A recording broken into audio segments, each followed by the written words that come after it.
السلام علیکم ورګرو. دا یو ویډیو د آی کسانو لپاره ده چې دلته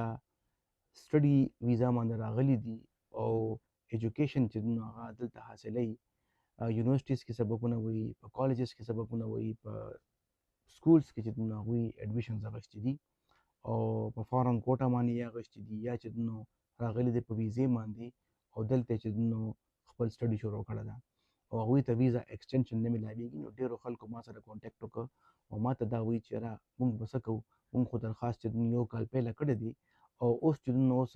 موږ ته مسایل دا دي چې موږ ته ویزا ایکسټنشن نه دی میلاو شوی او زموږ درخواست چې یا پینډینګ پروت دی یا چې هغه ریجیکټ شوی دی. دې سره موږ څه کوو؟ په دې کې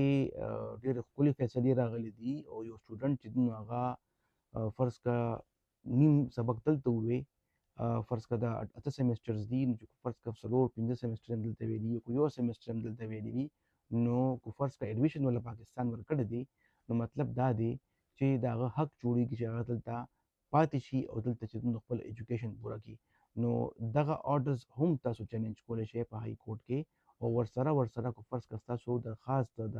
ویزې دپاره د ایکسټنشن دپاره هغه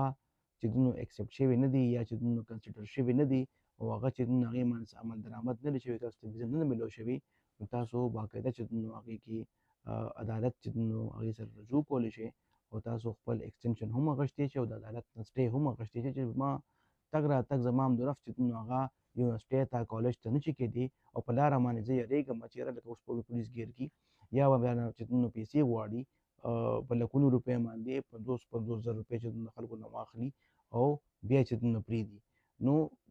دې دپاره چې تاسو باقاعده چې عدالت سره رجوع کولی شئ او تاسو د عدالت نه سټې اخیستی شئ، ستاسو دا مسایل چې هغه حل کېدی شي. ډېره مهرباني.